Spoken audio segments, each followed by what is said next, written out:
institution? How do you see the possibility maybe to enlarge it? This is one more club. Exactly. And it's, you know, every club has a purpose, every club has a context.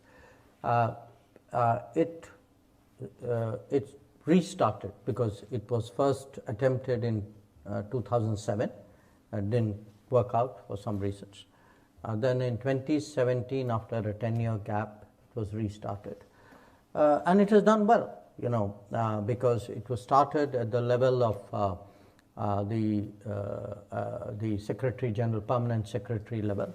In 17, it became ministerial in 19, Foreign Minister, and then in 21, it has become Prime Minister or President level meeting. It has also created a very large number of activities and outcomes and collaborative sort of initiatives, and these span a very sort of broad range. I mean, it from 5G technology to connectivity to maritime domain awareness to providing vaccines to giving fellowships to doing HADR operations together. So I would say today there would be at least maybe 25, 30, maybe even more than that, different clusters of activities under the Quad. And certainly from our foreign policy perspective, it's been a very big addition to the sum total of what we do globally. We hope in the coming days that we will have a Quad summit in the US. So that also tells you, you know, how important in a way it has become. If you ask me why did it happen, again, as I said, you know, these four countries who are market economies, who are political democracies, who in many ways have common approach to international relations, at least, and are comfortable with each other, felt that our coming together would stabilize the Indo-Pacific region, would create a climate of predictability and stability and security which is necessary for continued growth and prosperity there. And I think when I look back, you know, the last 7 years, I think it was a very good, very wise decision that we took. You know, initially, like anything new which appears, there were questions. You know, ASEAN countries, for example, wondered what implication does it have for them. But I would say with the passage of time, you know, there is a increasing reassurance in much of the Indo-Pacific that actually this is a net asset to the region, and we certainly intend, and I sense the same with other Quad partners, we certainly intend to intensify it in the times to come. Thank you very much. So this was looking why this club, and do you consider that the risks will expand? Well, to be honest, why the club? Because there was another club. It was called the G7, and you wouldn't let anybody else into that club. So we said we go and form our own club. You know, so we decided, okay, you know, we are also, you know, good citizens of good standing who have a place in the global society, and therefore this is how typically clubs multiply. So it started, and as it started, like many clubs, it gained a life of its own over a period of time. Others saw value in it as well. So in a sense, I would say, I mean, it's actually a very interesting group, because if you look at it, typically any club or any group has either a geographical contiguity or some common historical experience, or you know, a very strong economic connect.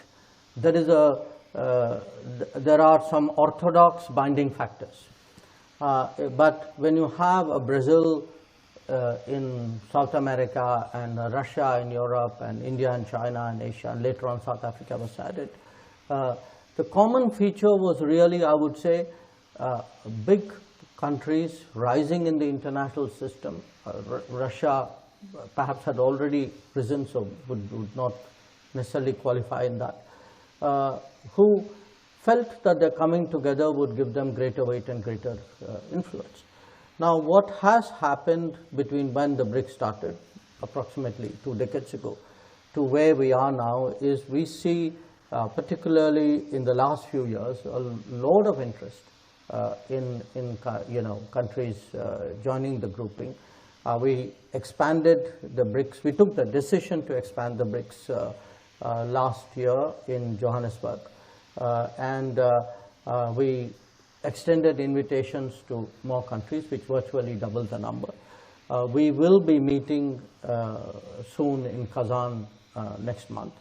And we know, I mean, as I travel around the world, I frankly see more and more enthusiasm, more interest really in countries wanting to be associated in some form or the other. BRICS, of course, has itself evolved. I mean, in all of this, we've also created a bank, the New Development Bank. I think in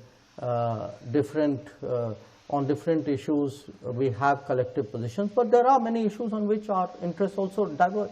I mean, India and Russia and China and Brazil, South Africa would not, necessarily agree on all issues, and in certain cases, maybe our positions can be quite divergent. Yes, thank you very much. No, I know. Of course, one key question is about the relationship between India and China. We have seen difficult moments in the Himalaya on the border. We see a kind of competition in the Indian Ocean. How would you describe the relationship between China and India? I'll need a lot of adjectives. I mean, it's definitely a very complex relationship because if you look at it, these are two civilizational states. They have a long history.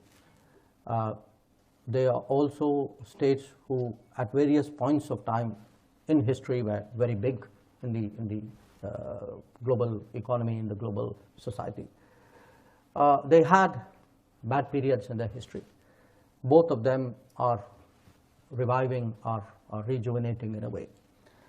And also as civilizational societies, they are, their borders, their identity, their interests, these are getting more sharply defined, which happens in a more modern age. And they are the only two countries which have a population of more than 1 billion. And what happens normally when any country rises is it has ripple impact on the neighborhood. Now, these two countries also have the singular honor of being each other's neighbors. So each one's rise has a ripple impact. They have a common neighborhood as well, and they are neighbors to each other. So if you look at all these factors, and they have different political systems, they have different economic systems. So if you take the totality of this, you can understand why I selected a safe but expressive word like complex. We had, we've not had an easy relationship in the past. It began reasonably well in the late 40s. There were frictions in the 50s. There was a war in 1962. Then there was a period really from the late 50s till for about 15 years we didn't have an ambassador. We sent back an ambassador in 76. But it was only in the late 80s that really the relationship, you can say, normalized. Now, the basis for the normalization was that because we have a disputed border, the entirety of the border, which is almost 3,500 kilometers, is disputed and is being negotiated. So the basis, obviously, for a good relationship, or I would say even a normal relationship, was that there would be peace and tranquility in the border. So after things began to take a better turn in '88, we had a series of agreements which stabilized the border. Then trade began, more contacts, politicians, generals, tourists, all what normally neighbors do. Now, what happened in 2020 was that in violation of multiple agreements, for some reason, which is still not entirely clear to us, we can speculate on it, the Chinese actually moved a very large number of troops to the line of actual control at the border. And naturally, in response, we moved our troops up. It was very difficult for us because we were in the middle of a COVID lockdown at that time. They had come out of COVID, that first round of COVID.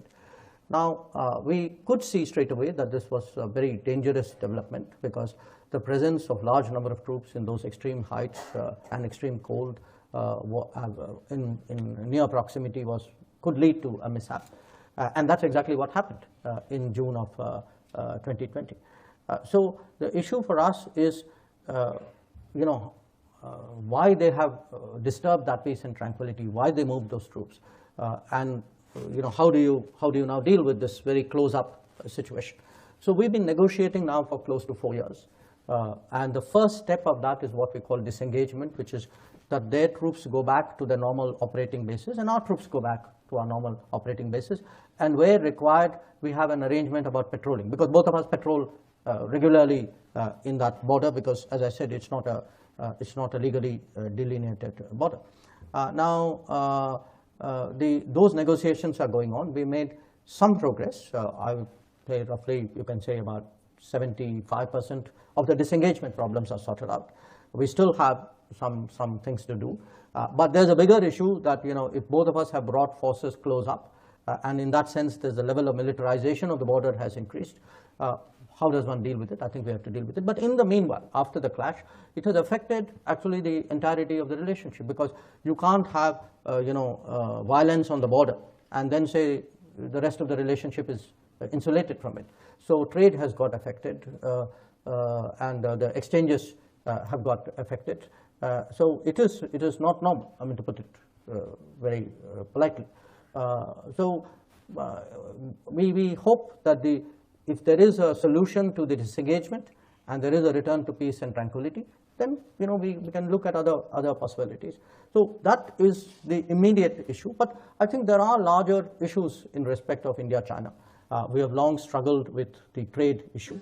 I've been ambassador in China, so I can tell you from my time there that we are talking 15 years ago, that we feel that the economic relationship with China has been very unfair. It has been very imbalanced, that we don't have the market access there.